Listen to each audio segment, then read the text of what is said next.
Johnson Monroe, a successful but unfulfilled tech billionaire, crosses paths with Emily, a resilient single mother struggling to survive with her newborn.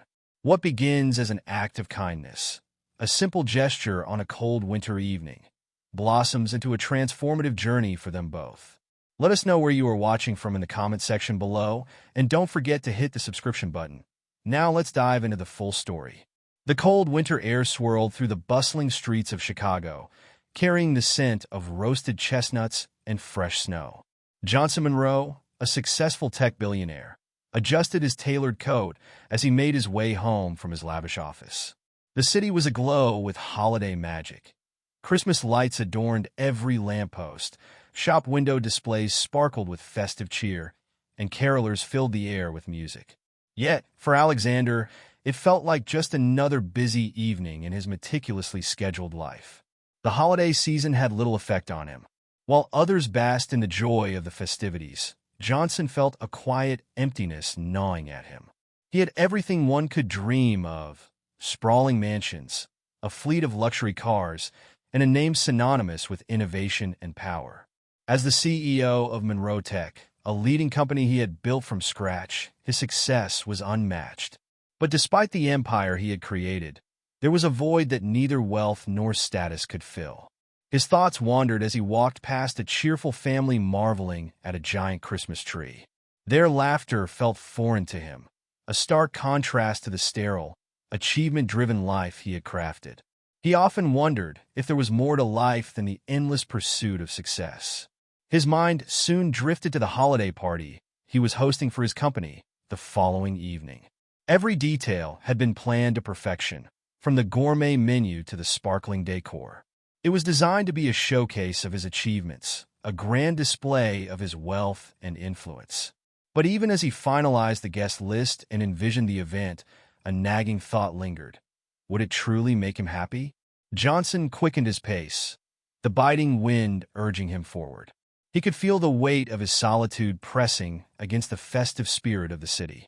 Despite his accomplishments, he realized that moments of stillness like this often brought an unsettling question to the forefront of his mind. Was this all there was to life? As he turned the corner toward his sleek high-rise apartment, he couldn't shake the feeling that something, or someone, was missing from his carefully curated world. Johnson couldn't shake the feeling that something vital was missing. Turning onto a quieter street, away from the holiday crowds, he caught sight of something that stopped him in his tracks. Sitting on the icy sidewalk was a young woman wrapped in a thin, tattered coat, cradling a newborn baby in her arms. Her face was pale from the cold, her eyes shadowed with exhaustion but filled with a quiet determination as she gently rocked the baby, shielding it from the biting wind. Next to her was a small cardboard sign that read, "Help a single mother this Christmas." Johnson paused, his heart tightening at the scene before him. She didn't seem like someone you'd expect to see in such a position, especially not with a newborn in her arms. Despite the hardship etched into her features, there was a dignity in the way she sat, a resilience that struck him deeply. She wasn't begging or pleading, simply sitting there, holding on to what little hope or pride she still had. For a moment, Johnson stood frozen. The weight of her situation hit him harder than he anticipated. His usual preoccupations with business deals, holiday party plans, and his meticulously ordered life seemed insignificant. This was real. This was life at its rawest, and it was something he couldn't just walk past. He felt a shift deep within, a part of his awakening that had long been dormant. Without fully realizing it, he began walking toward her. "Excuse me," he said softly, his voice lacking its usual commanding edge. "Are you all right?" The young woman looked up, her weary eyes meeting him. For a moment, they locked gazes, and Johnson saw the toll life had taken on her. Yet there was something unbreakable in her expression, a quiet strength he couldn't ignore. "I'm all right," she replied, her voice steady despite the cold. "Just trying to make it through another day." Alexander's chest tightened as he glanced at the baby, its tiny face nestled against her. Reaching into his coat pocket, he pulled out the few bills he had left from lunch, suddenly aware of how little they seemed. "I don't have much, but here," he said, his hand trembling slightly as he offered the money. Her eyes widened with surprise as she hesitated, then reached out with gratitude. Johnson realized then that this small gesture was only the beginning. Something inside him had irrevocably changed. "Merry Christmas," Johnson said softly. The woman's gaze flickered from the money to his face. For a moment, Johnson thought she might refuse. Instead, she nodded, taking the money with a quiet, "Thank you." Yet her eyes said more than words ever could. Gratitude mixed with a cautious vulnerability. Johnson realized this small gesture might mean far more to her than he had initially thought. She wasn't someone who was used to kindness from strangers. "What's your name?" she asked, her voice softer now, carrying a note of curiosity. "Alexander," he replied, surprised by how natural it felt to engage with her. It wasn't often he conversed with strangers, let alone in the midst of his fast-paced life. But something about her drew him in, compelling him to listen. She hesitated for a moment before offering her hand. "I'm Emily," she said simply.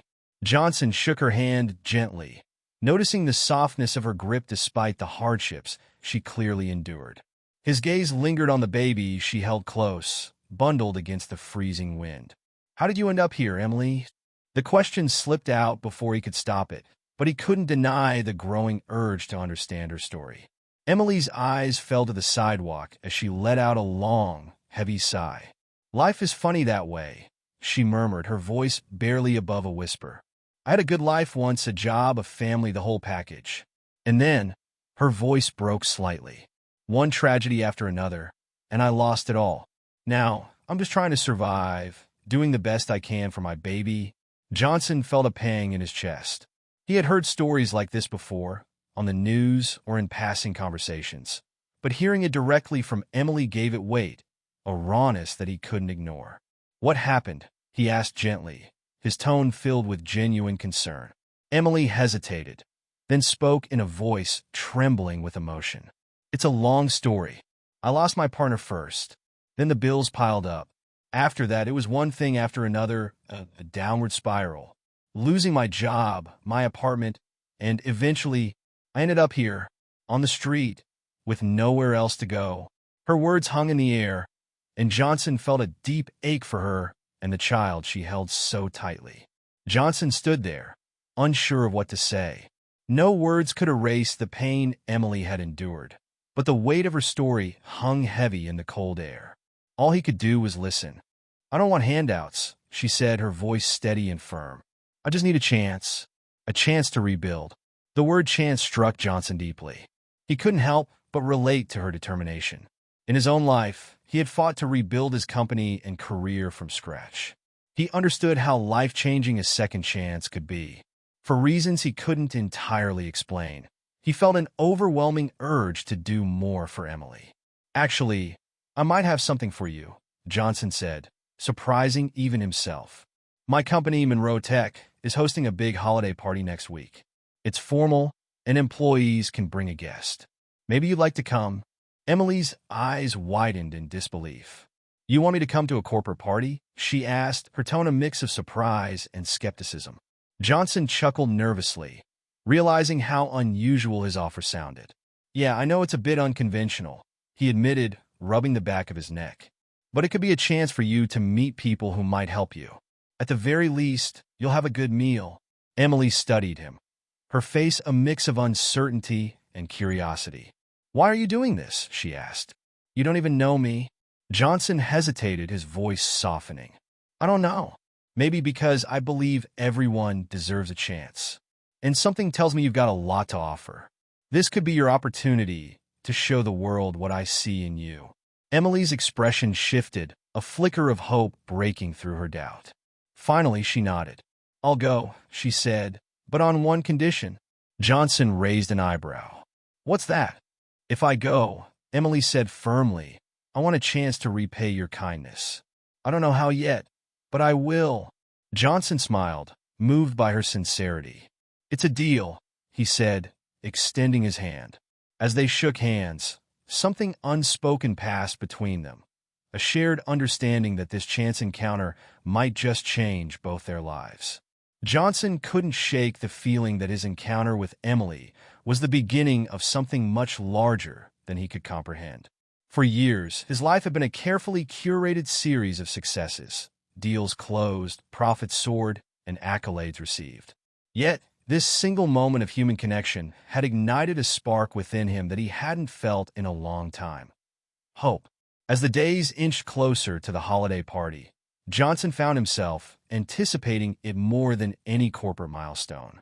The idea of inviting Emily into his world felt both strange and exhilarating. It was uncharted territory for a man whose life had revolved around contracts and strategies rather than acts of kindness. But Emily had shown him something his wealth and power never could: the strength of the human spirit. Her resilience reminded him of something he had long forgotten: the power of a second chance. For Emily, the days leading up to the party were filled with a mix of excitement and apprehension. It had been years since she'd stepped into a world as polished and glamorous as Alexander's.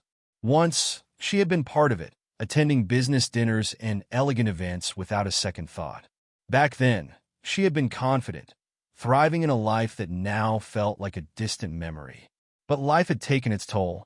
The tragedy she had endured had left her fighting for survival, clinging to hope as she navigated a society that seemed to have moved on without her. Alexander's invitation wasn't just about attending a fancy party. It was a lifeline. It was a chance to reclaim the person she used to be, or at least a part of her she thought she had lost forever. As the day of the party drew closer, Emily couldn't help but feel a flicker of possibility. She thought of her baby, bundled safely in a borrowed crib at the shelter, and realized this wasn't just for her. It was for them both. She wanted to show her child that no matter how far one falls, there is always a way back up. Alexander, too, felt a shift. This was no longer just about helping Emily. It was about rediscovering himself. For the first time in years, he wasn't chasing another milestone or accolade. He was chasing something far more meaningful, a chance to make a real difference. And so, with anticipation coursing through both their veins, they prepared for the evening that might change their lives forever. The grand ballroom fell into a momentary hush. Heads turned, eyes widening with curiosity and admiration as Johnson Monroe walked in, not alone as everyone expected, but with Emily on his arm. She stood tall in her simple yet elegant black dress, her hair swept into a chic updo, exuding an effortless grace that left many guests intrigued. For Emily, the scene was overwhelming. The glittering chandeliers, the towering Christmas trees adorned with shimmering ornaments, and the soft hum of holiday music created an atmosphere she hadn't experienced in years. She held her head high, despite the nervous flutter in her chest, determined to make the most of this opportunity. Johnson leaned toward her, his voice low and reassuring. "You're doing great. Just be yourself." Emily nodded, drawing strength from his words. They moved through the crowd, Johnson greeting colleagues and acquaintances who were clearly surprised by the presence of his unexpected guest. Many whispered amongst themselves, speculating about who she was and why she was there. As they approached the main table, Johnson introduced Emily with a calm confidence. "This is Emily. She's a friend and someone I deeply admire." The words caught Emily off guard, but they also warmed her heart. She realized that Johnson wasn't just helping her. He truly respected her resilience and strength. Throughout the evening, Emily found herself engaging in conversations she never imagined having again. She spoke about her past career, her aspirations, and the challenges she had overcome. People listened, not out of politeness, but with genuine interest. Her story resonated with many, sparking conversations about second chances and resilience. Johnson couldn't help but watch in awe. Emily had captivated the room, her quiet strength and humility shining brighter than the extravagant decorations around them. For the first time, he felt a sense of pride that went beyond his business achievements. As the evening wore on, Emily's nerves gave way to confidence. She realized that she wasn't just blending in, she was standing out in the best possible way. By the end of the night, she had made connections with several influential people who expressed interest in helping her rebuild her life. As they left the ballroom, stepping into the crisp night air, Emily turned to Alexander, her eyes shimmering with gratitude. Thank you for everything. Tonight felt like the first step toward something new. Johnson smiled. This is just the beginning, Emily. The future is yours to shape. And for the first time in years, Emily truly believed it. As Johnson and Emily stepped into the grand ballroom, the murmur of conversation dipped, and all eyes turned their way. Whispers rippled across the room, curiosity and intrigue filling the air. Johnson felt the weight of every state, but Emily walked with quiet confidence, her head held high. She seemed unshaken, as if this dazzling world of wealth and grandeur was a place she had always belonged. "Who's that with Alexander?" Sarah, one of his closest colleagues, asked as she approached them, her tone a mix of curiosity and surprise. "This is Emily," Johnson said, keeping his voice steady despite his racing heart. "Emily, this is Sarah." Emily extended her hand with a warm smile. "Nice to meet you." Sarah shook her hand, her eyes scanning Emily with a mixture of admiration and intrigue. "It's a pleasure. I must say, Alexander, I didn't expect you to bring someone so stunning to the party." Emily chuckled softly, a flicker of nervousness in her otherwise composed demeanor. "I didn't expect to be here either," she admitted, her voice kind and genuine. Throughout the evening, Emily continued to exceed Alexander's expectations. She moved through the room with grace, effortlessly engaging in meaningful conversations with people who would have otherwise overlooked her. She wasn't just surviving the event. She was thriving, captivating everyone with her intelligence, warmth, and resilience. Johnson watched her in awe. Emily wasn't just another guest at this corporate gala. She was a woman who had faced unimaginable hardships and emerged stronger. Her story, though unspoken, resonated with everyone she met. At one point, Emily pulled Johnson aside. Her eyes sparkled with genuine joy. "I have to admit, I didn't expect to enjoy myself this much," she said, her voice soft but vibrant. Johnson smiled, his admiration for her growing. "You're handling this better than anyone could have imagined." Emily's expression softened, and she looked at him with quiet determination. "It's not about fitting in. It's about proving to myself that I can still live, still be me. After everything." Her words struck a chord deep within Alexander. This night wasn't just another company event. It was a celebration of resilience, connection, and the courage to reclaim one's life. As the evening drew to a close and they stepped into the cool night air, Johnson turned to Emily. "You've changed my perspective tonight." Emily smiled, her gaze steady and kind. "And you've given me hope," she replied. Together, they walked into a future filled with possibilities, their hearts lighter and their stories intertwined with new purpose. Thanks for watching. Please use a moment to hit the subscription button, like and share the video.